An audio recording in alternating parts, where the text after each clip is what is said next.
Hello guys, ഇന്ന് ഒരു Monday ആണ്. അപ്പോൾ വർക്ക് ചെയ്യാനൊക്കെ ഭയങ്കര മടിയായിരുന്നു. അതുകൊണ്ട് തന്നെ ഞാൻ ഇന്ന് വർക്ക് ഫ്രം ഹോമാണ് എടുത്തത്. അപ്പോൾ കഴിഞ്ഞ ആഴ്ച ഞാനൊരു പൈനാപ്പിൾ ടെപ്പാച്ച ഉണ്ടാക്കി വെച്ചിട്ടുണ്ടായിരുന്നു. അതൊന്ന് ഇന്ന് കഴിച്ചു നോക്കാമെന്ന് വിചാരിച്ചു. ഇത് എൻ്റെ വീടിൻ്റെ ബാക്ക് സൈഡാണ് കേട്ടോ. ഈ ബാൽക്കണിയിൽ നിന്നാൽ ഈ കാഴ്ചയെ കാണാൻ പറ്റുന്നത്. ഇവിടെ ഇങ്ങനെ കുറേ ഫോറസ്റ്റ് ഉണ്ട്. മിക്കവാറും കുറേ ചെറിയ ചെറിയ മാനുകളും ചെറിയ മുയലും അണ്ണാനും പിന്നെ കുറേ കിളികളൊക്കെ ഇതികൂടെ ഓടി പോകാറുണ്ട് കേട്ടോ. അതുകൊണ്ട് തന്നെ നല്ല രസമാണ് ഇവിടെ. പിന്നെ ഇവിടെ നോക്കിക്കഴിഞ്ഞാൽ എല്ലാ മരത്തിലും കിളിക്ക് വേണ്ടിയിട്ട് ചെറിയ ചെറിയ കൂടുകളൊക്കെ കൊണ്ടുവച്ചേക്കുന്നതാണ്. അതേപോലെ തന്നെ കിളികൾക്ക് തീറ്റയും വെക്കാറുണ്ട് കേട്ടോ. കാരണം മഞ്ഞൊക്കെ ആയി കഴിയുമ്പോൾ കിളികൾക്ക് അല്ലെങ്കിൽ സർവൈവ് ചെയ്യാൻ പറ്റില്ല. അപ്പോൾ ഇവിടുത്തെ എല്ലാ അപ്പാർട്ട്മെൻറ്റിലെ ആൾക്കാർ പ്രകൃതി സ്നേഹികളാണ്. എല്ലാവരും കിളികൾക്ക് തീറ്റ വെച്ച് കൊടുത്തോളൂ. ഇനി നമുക്ക് വരുന്ന ദിവസങ്ങളിലൊക്കെ ഇവിടെ സ്പ്രിങ് ആവും തോറും കുറേ പച്ചപ്പ് കൂടി വരും. കുറേ പൂക്കളുണ്ടാവും. താഴെയൊക്കെ നോക്കിയാൽ അറിയാം കുറേ ചെറിയ ചെറിയ പൂക്കളൊക്കെ ഉണ്ടായി വന്നു തുടങ്ങിയിട്ടുണ്ട്. അപ്പോൾ നമുക്ക് അതൊക്കെ വരുന്ന വീഡിയോസിൽ കാണാം. ഇന്ന് നമുക്ക് പൈനാപ്പിൾ ടെപ്പാച്ചെ ഞാൻ എങ്ങനെയാണ് ഉണ്ടാക്കിയെന്നും അതേപോലെ തന്നെ അതിൻ്റെ ടേസ്റ്റ് എങ്ങനെയൊക്കെ ഉണ്ടെന്ന് നോക്കാം. വായോ. എന്താണ് ഞാനേ കഴിഞ്ഞ ദിവസം ഒരു വാറ്റുണ്ടാക്കി വെച്ചായിരുന്നു, അതെടുക്കുക. വാറ്റോ? അതെ, വാറ്റ്. നല്ല നാടൻ പൈനാപ്പിൾ വാറ്റ്.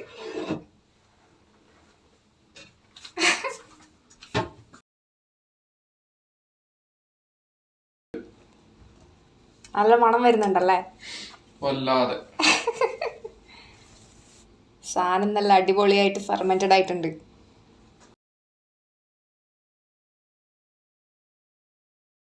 നമുക്കിത് അരിച്ചെടുക്കാം.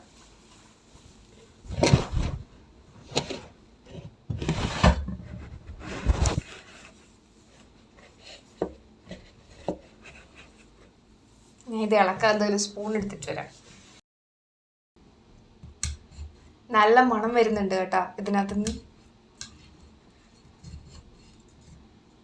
3 ദിവസം മുമ്പ് നമ്മളൊരു പൈനാപ്പിൾ മുറിച്ചപ്പം അതിനകത്തുനിന്ന് ബാക്കി വന്ന തൊലീൻ്റെ പീസൊക്കെയാണ് നമ്മൾ ഈ ടെപ്പാച്ച ഉണ്ടാക്കാൻ വേണ്ടി ഉപയോഗിച്ചത്.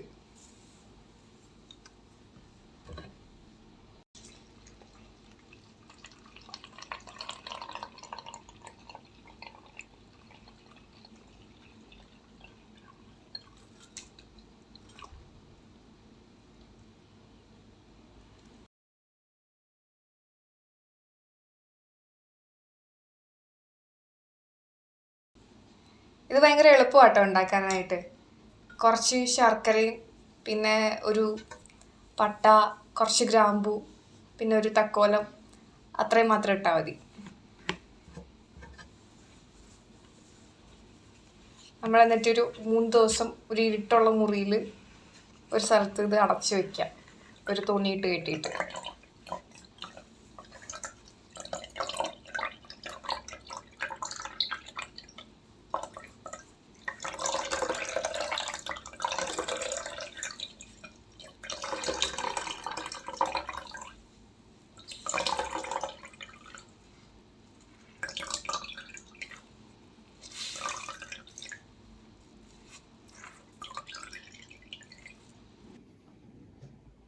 ഇനി ഇത് ഒരു ദിവസം കുപ്പിയിലൊഴിച്ച് ഫ്രിഡ്ജിൽ വെക്കണം. അപ്പോൾ കുറച്ചുകൂടെ അടിപൊളിയായിട്ട് വരും.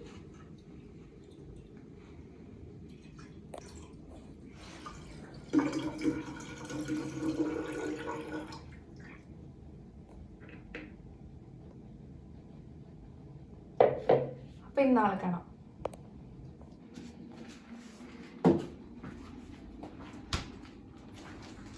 ഇത് ഞാൻ ഇന്നലെ മറ്റേ ജാറിൽ നിന്ന് ഊറ്റിയിട്ട് ഫ്രിഡ്ജിലെടുത്ത് വെച്ചതാണേ.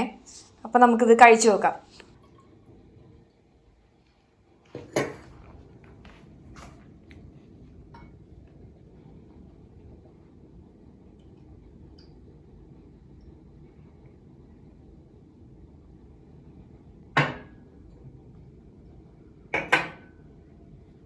നമുക്കിത് ആദ്യം കെട്ടിയോന് കൊടുത്ത് പരീക്ഷിക്കാം. ഞാൻ കുടിക്കാം. നീ തന്നെ ടേസ്റ്റ് ചെയ്തോളൂ.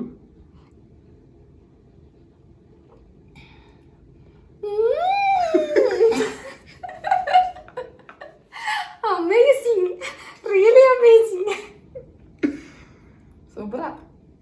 നിങ്ങക്ക് കുടിച്ചോ? അപ്പൊ ഇവരോട് ബൈ ബൈ പറഞ്ഞു. അടിപൊളി സാധനം. അപ്പൊ ഇത് കുടിക്കട്ടെ. അടുത്ത വീഡിയോ കാണാം. ബൈ.